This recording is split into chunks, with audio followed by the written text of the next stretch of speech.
agradeço o convite do Samaritano pela lembrança do nosso nome, agradecer a Metros também por esse programa. Acho esse programa muito interessante, o esclarecimento aos pacientes, a conversa informal. Eu vou tomar um tom mais informal aqui, na hora que vocês quiserem parar, conversar, vamos fazer um diálogo aqui. Ninguém está dando aula, a gente quer conversar, quer esclarecer as dúvidas de todo mundo e a gente conseguir chegar e sair daqui hoje com maior conhecimento sobre o que é obesidade, sobre quais as complicações que a obesidade traz e como que a gente pode reverter essas complicações com a cirurgia ou com o emagrecimento do doente.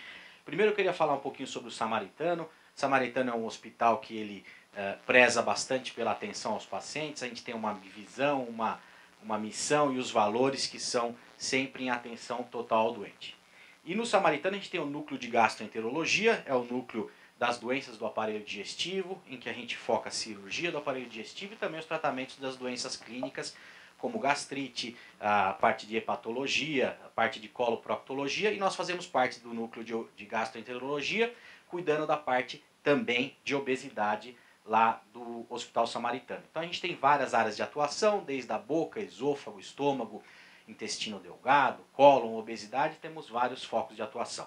E hoje o que a gente vai falar é sobre a cirurgia bariátrica, os seus princípios de indicação e tratamento.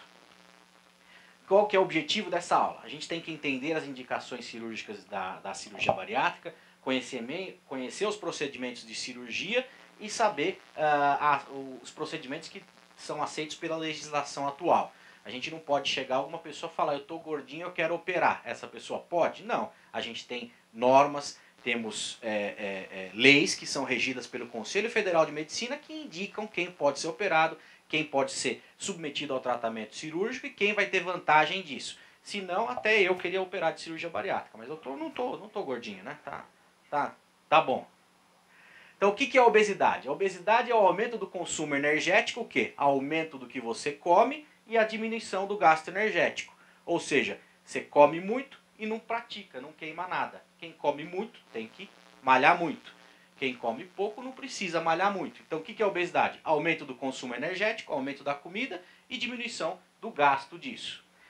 E as influências ambientais e sociais. Hoje a gente tem um aumento do consumo calórico. Antes, há 50 anos atrás, a gente não tinha tanto hambúrguer, tanto sanduíche na rua, tanto salgadinho, que são alimentos que a gente tem um alto teor calórico. Então a gente tem as influências ambientais e sociais. Hoje é muito mais social você sair na rua e comer uma comida calórica que é muito mais gostosa do que comer em casa. E a redução do gasto de energia. Todo mundo tem carro, todo mundo anda de ônibus, ninguém mais trabalha na lavoura, ninguém mais trabalha, não tem mais trabalho braçal, então reduz o gasto da energia. Tudo isso vai influenciar num balanço energético positivo, mais comida, que gera obesidade. E o conhecimento da obesidade vem aumentando. Na época de 1800, a gente sabia que o conhecimento, os médicos estudavam e conheciam seus hormônios muito pouco. Depois, 1900, muito pouco ainda. 1960 que a gente começou a conhecer o que é a obesidade e qual que é os problemas relacionados que a obesidade poderiam causar. E foi aí que surgiu o início da cirurgia bariátrica. Em 1960 começou a pesquisar sobre cirurgia bariátrica. Só que naquela época morria muita gente. A gente não tinha a UTI adequada, a gente não tinha o conhecimento médico adequado ainda, não tínhamos antibióticos, não tínhamos toda a infraestrutura necessária para o tratamento de uma cirurgia de obesidade. Já no ano de 2000 isso deu um grande salto. A gente deu um grande salto e a gente conseguiu conhecer muito mais sobre cirurgia bariátrica, conhecer muito mais como que funciona as complicações decorrentes da obesidade. E a gente sabe que ainda muito tem que ser explicado. A gente sabe que a gente não conhece praticamente nada ainda sobre obesidade. Ainda a gente tem que pesquisar muito, tem que trabalhar muito para a gente conseguir saber. Isso aqui, se eu for explicar para vocês, a gente vai ficar até amanhã falando sobre o que a obesidade causa no organismo. É só para vocês terem uma noção o que a obesidade causa. Então, a obesidade ela é uma doença. Ou seja, ela tem CID, ela tem um Código Internacional de Doença. A obesidade é uma doença. A mesma coisa que você pode falar. A pessoa tem pressão alta, a pessoa tem diabetes, a pessoa tem insuficiência vascular, a pessoa que é obesa, ela é doente. Ela tem um controle difícil e quem é obeso morre mais do que quem não é obeso. Então ela tem uma alta mortalidade.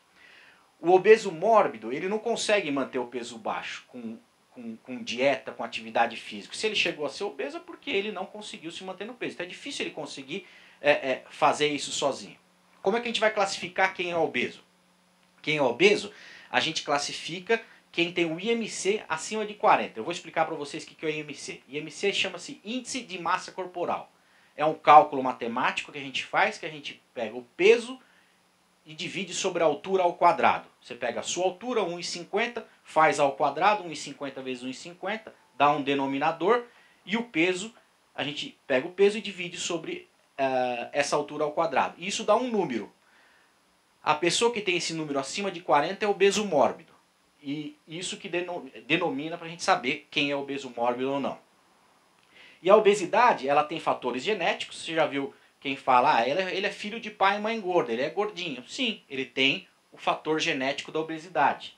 Tem pessoas que têm fatores metabólicos. Quem tem diabetes mellitus tipo 2 é uma pessoa que vai ser mais obesa do que as outras pessoas. Ela tem os fatores metabólicos que influenciam a ele ganhar peso. E tem os fatores ambientais e psíquicos.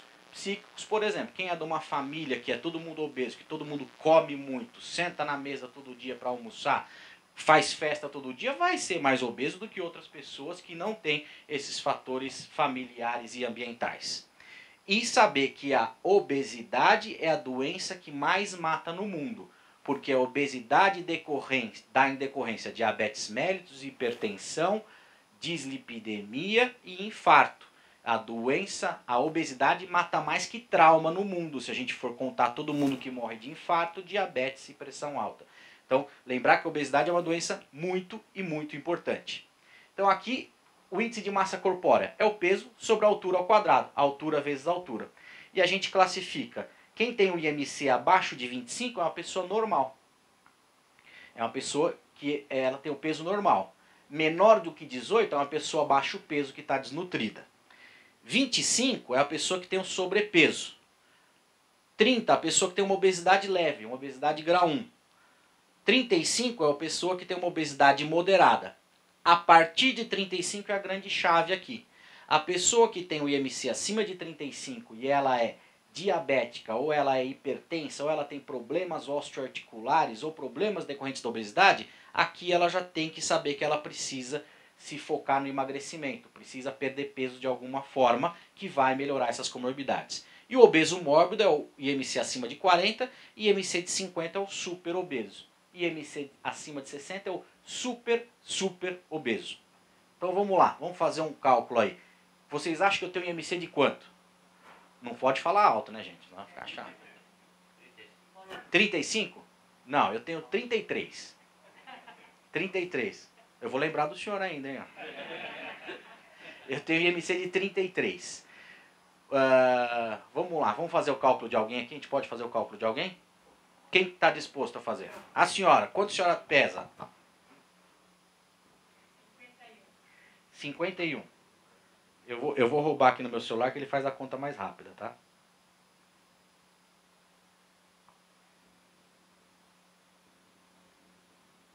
A senhora tem um peso de 51. Qual que é a altura da senhora? 1,49 m. A senhora tem um IMC de 22,9. Seu peso está excelente. Está ideal. Então, é essa maneira que a gente calcula e vê qual o IMC das pessoas e saber quem vai se beneficiar com o emagrecimento. Quais são as doenças que são associadas à obesidade? Então a gente sabe que obeso tem mais doenças respiratórias, obeso tem mais asma, tem mais bronquite, tem uma chance de fazer mais pneumonia. Hipertensão, quem é obeso tem mais chance de desenvolver hipertensão. Praticamente todos os pacientes que são obesos têm hipertensão. Dislipidemia é colesterol alto. Então, quem é obeso tem mais colesterol, triglicérides alto. Diabetes tipo 2. Diabetes tipo 2 é o diabetes adquirido. Diabetes tipo 1 é aquele diabetes que a pessoa nasce com diabetes ou que desenvolve diabetes muito jovem. Diabetes tipo 2 é o adquirido. Geralmente está relacionado à obesidade. Doenças coronarianas. Doença coronariana é quem tem infarto. Quem tem a chance de ter infarto. Está relacionado com a obesidade. Hiperuricemia, ácido úrico alto, gota, está relacionado à obesidade. Acidente vascular cerebral, que é derrame. Quem é obeso tem maior chance de ter derrame.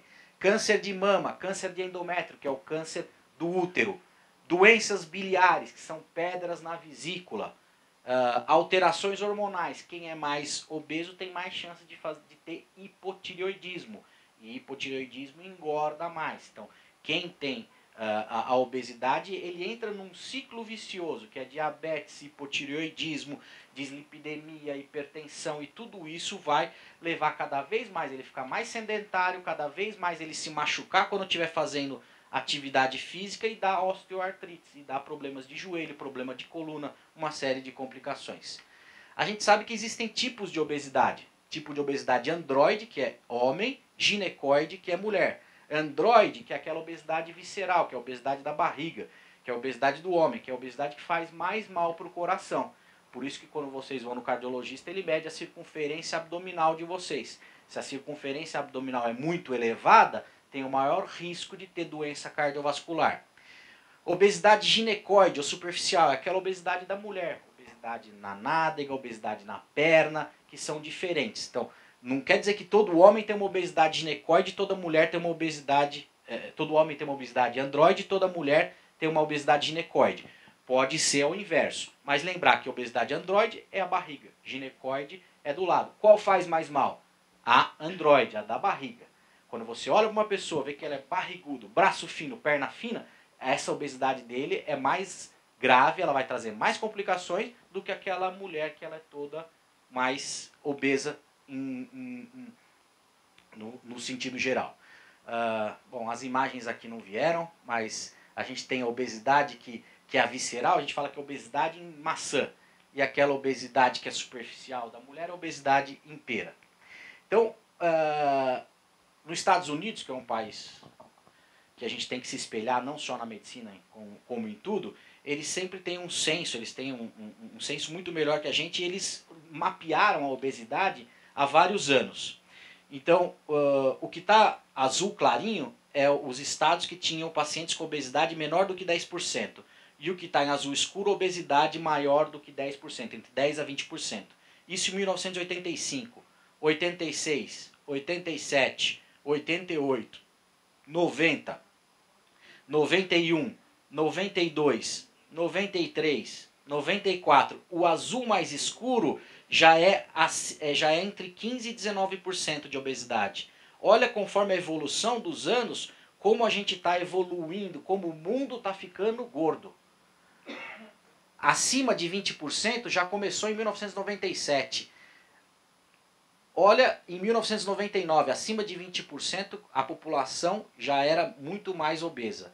E em vermelho já é 30%. Existem estados nos Estados Unidos que já tem a população acima de 30% obesa. E a gente caiu, antigamente quem era gordo era rico. Hoje a gente sabe que não. A obesidade está relacionada inversamente com o poder aquisitivo hoje. As populações pobres cada vez mais são mais obesas, porque comem mal.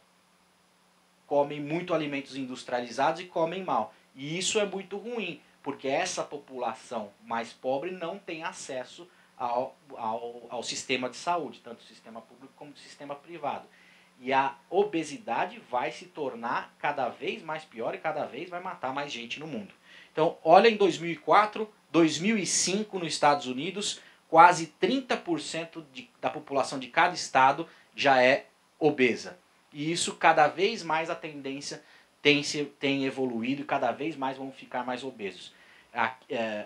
E aqui no Brasil, a gente andando na rua, a gente vê cada vez mais tem gente mais obesa e gente mais jovem também mais obeso. E isso aqui em 1990, em 2010. Olha a diferença. Praticamente a gente não tem nenhum estado nos Estados Unidos que tenha menos do que 30% da população obesa. E eu acho que no Brasil talvez seja da mesma forma. Quais são alguns outros fatores que são associados à obesidade? Menor status socioeconômico, como eu falei. O menor potencial de casamento. Quem é mais gordinho casa menos, então cada vez o casamento está diminuindo. Por isso que eu não casei ainda hoje. Tem uma menor oportunidade de emprego, isso aí é verdade. Se você chega, por exemplo, a ser um cobrador de ônibus, eu já tive paciente meu que ia ser cobrador de ônibus e ele era obeso. E ele não conseguia sentar na catraca do ônibus. E ele perdeu a vaga por causa disso. Então, isso é verdade. Paciente que vai ter menos oportunidade de emprego. Já tive outra paciente minha que ela ia ser uma recepcionista de uma academia.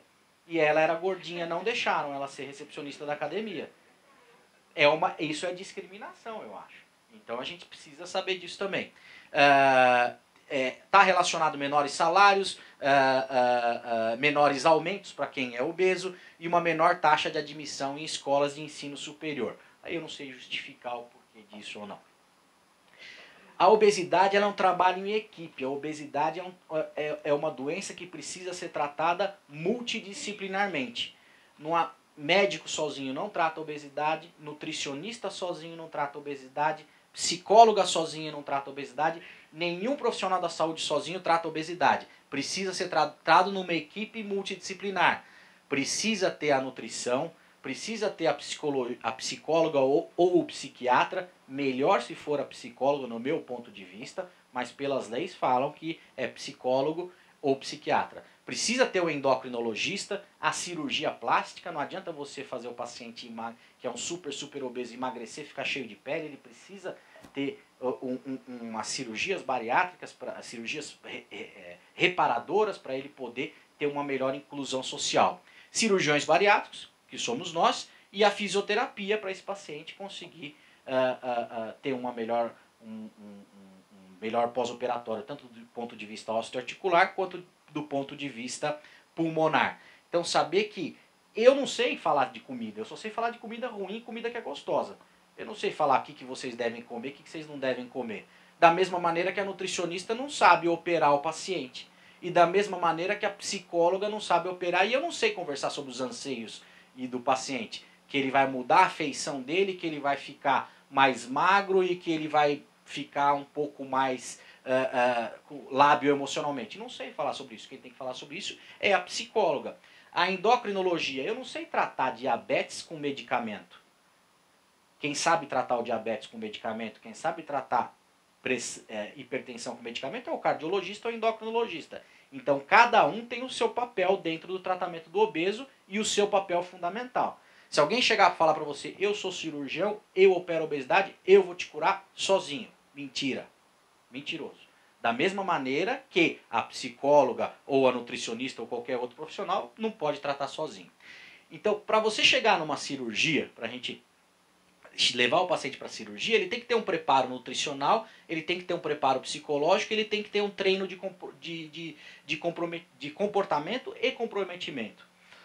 O paciente, antes, você precisa passar numa consulta com a nutricionista, saber o que você come, se você come errado ou não.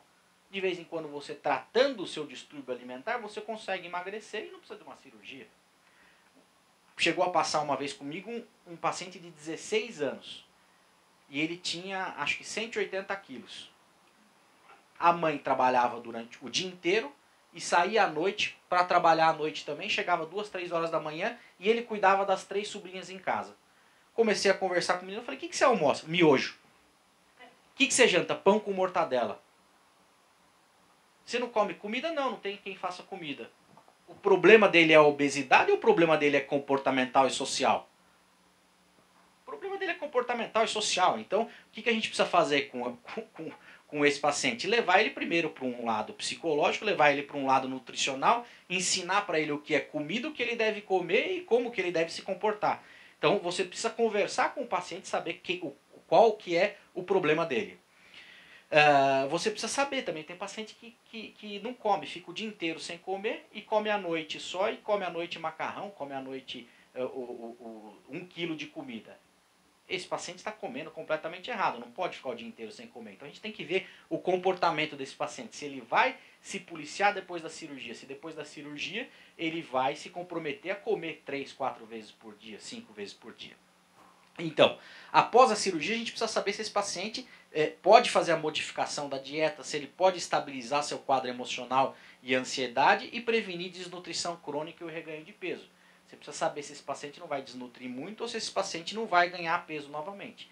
Se a psicóloga falar para você esse paciente não tem condição emocional de operar, você não pode operar. Você já sabe que é um paciente que é lábil emocionalmente, que come tudo errado. Então, a gente precisa trabalhar o lado emocional dele. Então, como é que a gente vai fazer o treinamento comportamental desse alimento? frequência das alimentações. Todo mundo precisa comer várias vezes ao dia. Se você pegar uma pizza e comer essa pizza à noite, ficar o dia inteiro de jejum e comer essa pizza inteira à noite, você vai engordar mais ou o dobro do que se você comer essa pizza fragmentada durante o dia inteiro. Porque o seu corpo precisa de energia para trabalhar, seu corpo precisa de gasto energético.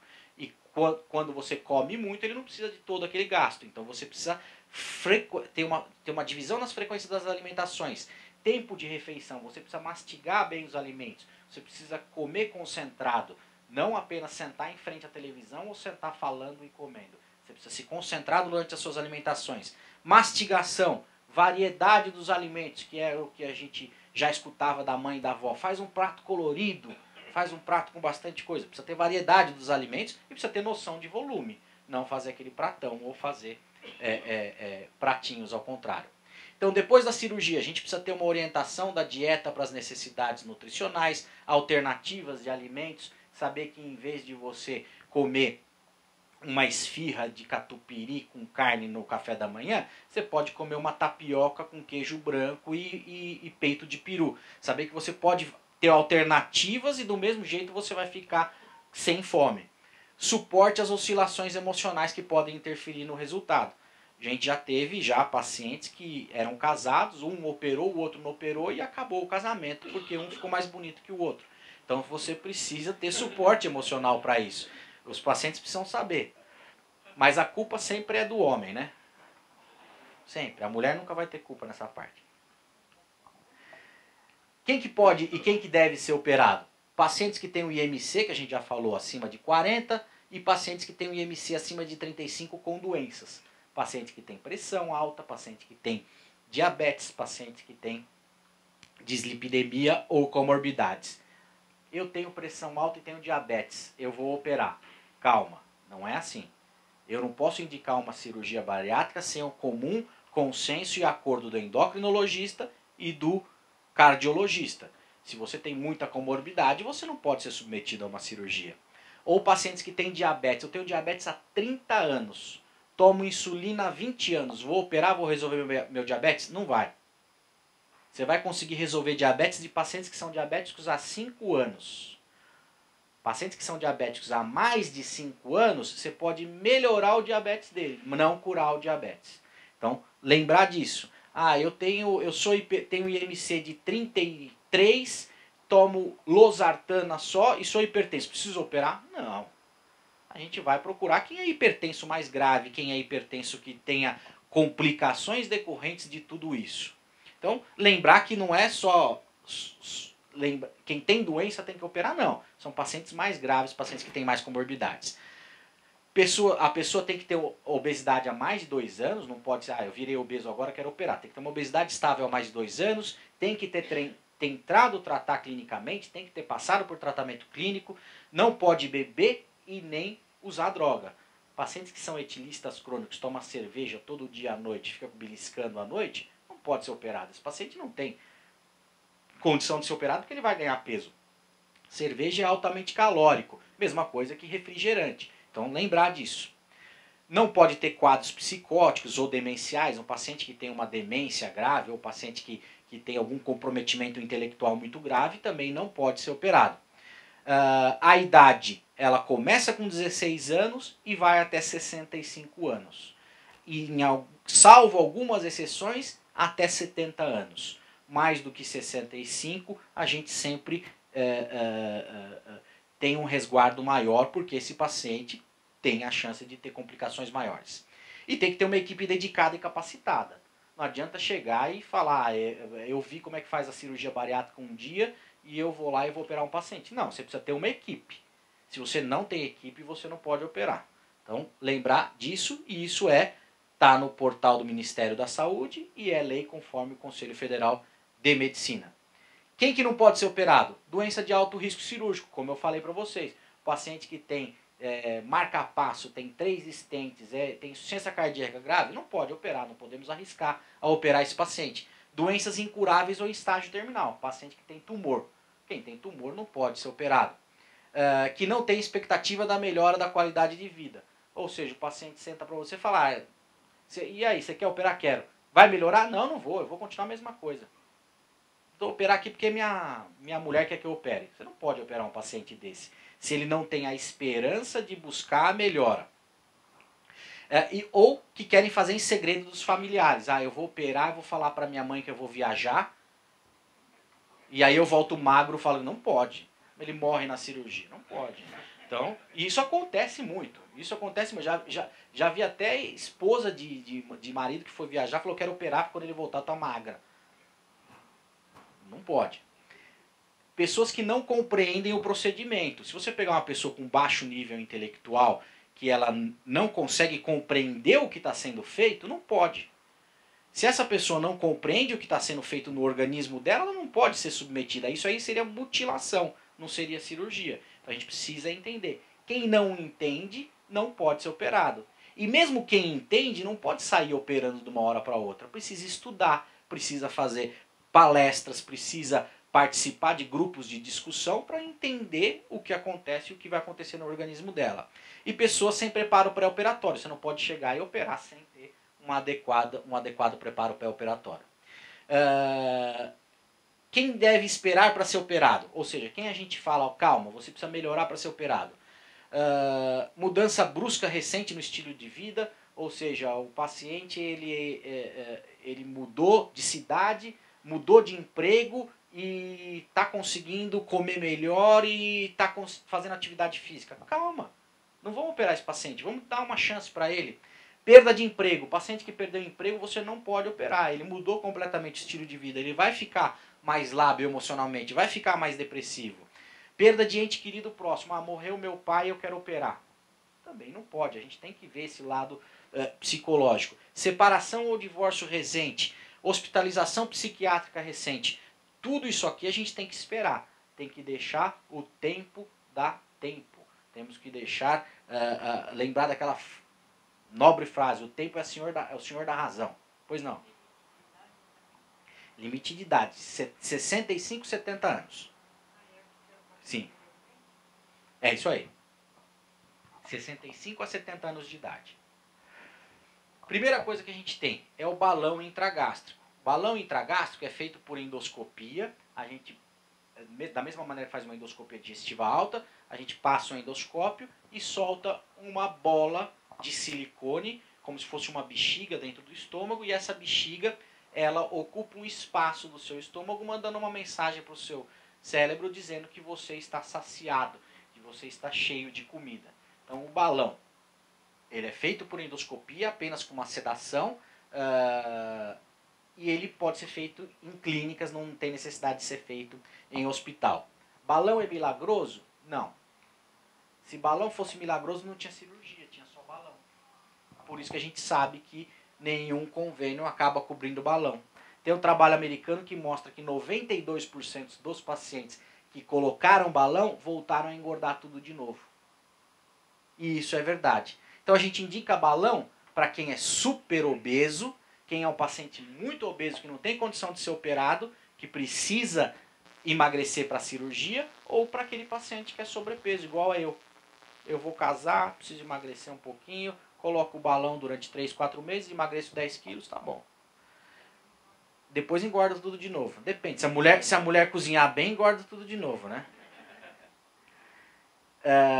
Ou pós-gestação, aquela paciente que ganhou peso na gestação e precisa emagrecer. E o balão ele é temporário, pode ficar até 6 meses. Existe um balão novo agora que pode ficar até 1 ano. Por que o balão não pode ficar mais do que 6 meses? Porque o balão cobre de fungo, e aí faz uma infecção fúngica. Então a gente não pode deixar o balão. Eu tinha um vídeo aqui, eu não sei se vai funcionar aqui. Apareceu reproduzir alguma coisa aí? Não estou enxergando aqui.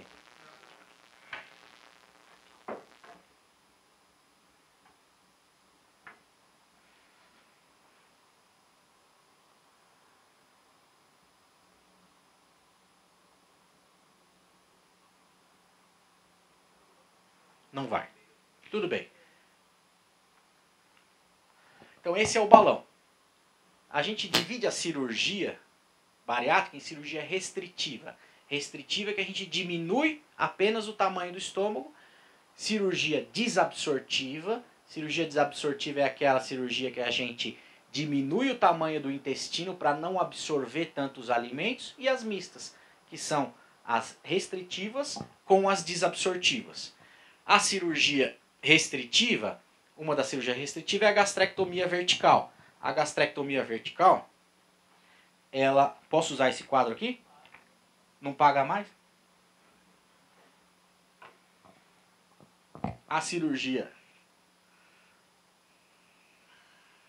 restritiva, uma das principais cirurgias restritivas, é o seguinte: aqui é o esôfago, que a comida vem da boca, desce pelo esôfago. Esse é o estômago do paciente. A gastrectomia vertical ou sleeve, a gente corta o estômago, grampeia o estômago dessa forma. E toda essa parte do estômago, ela vai embora, a gente tira. E o paciente fica com um neo-estômago como se fosse uma manga. Dessa forma. Então a gente diminui o tamanho do estômago do paciente em até 1/5, 1/6. E o paciente obrigatoriamente come menos. Essa cirurgia funciona muito bem para quem come muito. Por isso que a gente precisa perguntar ao paciente: o que você come? Quanto você come? Comedores de volume se dão bem com essa cirurgia. Pacientes que não comem muito volume, que ficam beliscando e comem doce, não vão dar muito bem com essa cirurgia. Por isso que cirurgião bariátrico não pode ter uma técnica só. Ele precisa fazer várias técnicas e adaptar a técnica ao paciente, não o paciente à técnica. Então essa é a cirurgia que é o sleeve, que a gente diminui o tamanho do estômago apenas a isso. Ou seja, o paciente vai comer quanto? Vai comer, vamos falar, 200 gramas, 180 gramas, 250 gramas. Hoje qualquer pessoa chegar consegue comer 800 gramas, 1 quilo. Então a gente diminui bem o tamanho do estômago. Qual é a indicação? Indicação seletiva, menos perda de peso, tempo cirúrgico maior do que as outras e as complicações de resolução mais difíceis. Isso é muito específica, mais para a gente saber. A gente tem outra técnica que é a banda gástrica ajustável. A banda gástrica ajustável é um anel que a gente coloca ao redor do estômago. Esse anel funciona, é uma cinta que a gente aperta o começo do estômago, e essa cinta, ela faz com que o seu estômago esvazie como um funil.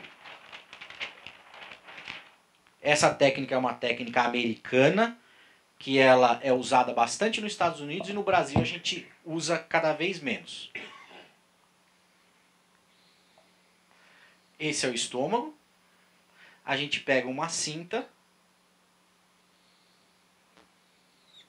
e abraça o estômago com essa cinta e enche de água.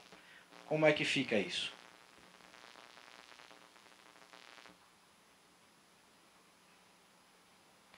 Essa cinta, ela aperta o estômago aqui, forma um neo-estômago, e isso funciona como um funil. Tudo que você come esvazia devagar aqui e vai esvaziando lentamente. Come, entope, esvazia. Come muito, entope, vomita.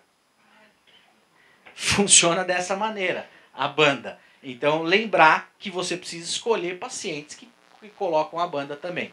Então a banda gástrica, indicação muito restrita. Atualmente hoje no Brasil quase que é abandonado, menos perda de peso, sem sutura, sem anastomose, o risco cirúrgico é maior. Duodenal switch. O duodenal switch, ele é uma cirurgia que ela é pouco feita no Brasil, mas ela é uma cirurgia que é feita muito para quem é bastante diabético, bastante problemas com dislipidemia, que são aumento do triglicérides e colesterol, que é uma cirurgia que é muito mais complexa, tem alto índice de complicação, mas funciona muito bem para aquelas pessoas que são bem grandes, bem obesas, têm bastante diabetes e colesterol.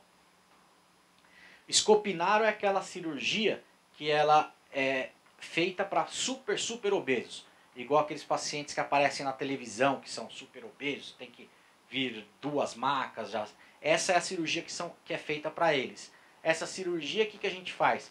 A gente costura o intestino lá perto do intestino grosso. Tudo que ele come passa direto. E aí o que acontece? Não absorve nada. E faz cocô toda hora. Diarreia toda hora. gases mal cheirosos que são empesteantes. Tem pacientes que a gente opera e esses pacientes falam, por favor, deixa eu voltar a ser obeso de novo. Porque ele não aguenta o próprio cheiro do odor da flatulência dele. Então, o Scopinaro é uma cirurgia que faz a pessoa emagrecer, mas deixa a pessoa com uma flatulência horrível. Mas é válido para esses pacientes que são super, super obesos, que não tem qualidade de vida nenhuma. Que é essa aqui. O que a gente pega? Toda essa parte do intestino aqui, quase 3 metros do intestino, fica desfuncionalizado, não entra alimento nenhum. O alimento vem para o estômago, já desce e vai direto aqui para o intestino grosso, para ir direto para o ânus. Então essa é a cirurgia de Scopinaro. A gente reduz o estômago também e faz a costura bem baixa. A cirurgia que é mais feita no Brasil e no mundo, que a gente tem melhores resultados, é a cirurgia de Capella, que é a cirurgia ou que chamam de bypass, ou bypass em Y de Roux, que é a cirurgia que a gente diminui o estômago e diminui o intestino também, que é essa aqui. A gente deixa a câmerazinha gástrica pequena, que fala, tá do tamanho de um copinho de café, 30 ml. Não é tão pequeno assim. 80 a 150 ml, que é esse estômago aqui, bem pequenininho. A gente corta o estômago, grampeia, deixa ele bem pequenininho e costura o intestino no estômago. Esse outro lado do estômago que vem do fígado, a gente costura aqui embaixo para que a secreção do pâncreas e a secreção do fígado entrem em contato com o alimento aqui embaixo e inicia o processo de digestão. Ou seja, ele só vai digerir o alimento nesse pedacinho de estômago, de intestino aqui e vai absorver só isso. Lembrar que quando a gente faz esse curto circuito intestinal, vai ter uma má absorção. Ou seja, não vai absorver todos os nutrientes e todas as vitaminas necessárias. Quem opera precisa tomar vitamina para o resto da vida. Porque senão pode fazer desnutrição, pode ter problemas de anemia, pode ter problemas de vitaminas, pode ter uma série de problemas. Então quem operou cirurgia bariátrica tem que tomar vitaminas para o resto da vida, porque o alimento não vai estar absorvendo em todas as fases do intestino. Então, essa cirurgia que é mais feita, ela diminui a quantidade de alimento e não absorve todo o alimento. Muito bem. Quais são os benefícios da cirurgia de FOB e Capella, que é essa cirurgia que é mais feita? Ela restringe a quantidade de comida, altera a digestão normal, ou seja, você absorve menos gordura e menos proteínas, faz o paciente perder o apetite. Quem opera não tem apetite igual às outras pessoas, porque a gente mexe nos hormônios gastrointestinais, os hormônios que entram em contato com o intestino e com o cérebro, então a gente sabe disso. E tem intolerância a açúcar. Vocês já viram pacientes que operaram cirurgia bariátrica que comem um bolo e vai lá e passa mal? Aí você está numa festa, a pessoa come um bolo, fica passando mal, suando. Isso chama-se síndrome de dumping. Quem opera a cirurgia bariátrica tem isso aí. Aí eu já tive pacientes que ele chega na festa, ele pega 5 brigadeiros e fala, onde é que tem um quarto para mim? Aí ele vai no quarto, come brigadeiro, passa mal 20 minutos e depois volta. Isso acontece, é frequente, é normal. Então, o paciente que operou cirurgia bariátrica, ele tem intolerância a açúcar, lembrar disso. A gente tem a via laparoscópica, que é a via que é apenas por laparoscopia, que a gente faz apenas uns furinhos e não precisa fazer o corte. Hoje a via laparoscópica ela é muito mais bem-vinda, muito mais aceita, tem um índice de comorbidades e complicações muito menor. A via aberta ela é feita mais no SUS hoje em dia, porque ela tem um menor custo do que a laparoscopia, que é que a gente coloca a câmera e opera com as pinças. Mas para o paciente é muito mais benéfico a via laparoscópica, que é a cirurgia por videolaparoscopia. Quais são as complicações de uma cirurgia bariátrica? A gente tem infecção de parede, hérnia de parede, fístula, que é vazamento das suturas, trombose, que pode acontecer trombose na perna, da embolia pulmonar, e isso acontece e o paciente morre, e o óbito até 0,5%. E a gente tem a complicação tardia, que é a desnutrição de proteínas, minerais, vitaminas. Quem não acompanha fica desnutrido. Então, lembrar disso que o paciente que operou precisa acompanhar. O que você espera do resultado dos pacientes que você operou? Tem que ter uma perda entre 20% a 45% do peso inicial, ou seja, precisa perder bem peso, e a melhora ou cura das comorbidades, que são as complicações que ele já tem. Diabetes, pressão, diabetes, hipertensão, dor nos membros inferiores, incontinência urinária, pacientes obesas, mulheres têm incontinência urinária, refluxo, que é a azia, esofagite, melhora também, insuficiência cardíaca, colesterol, triglicérides, a gente espera que cure ou melhore essas comorbidades. Melhora da depressão, melhora da fertilidade, tem pacientes obesas jovens que não conseguem engravidar decorrente da obesidade, e isso acontece muito, a gente opera, elas conseguem ter filhos.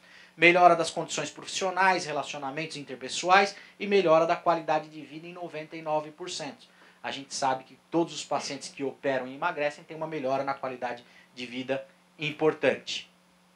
Essa aqui alguns exemplos, a gente teve autorização desses pacientes para colocar as fotos, tá?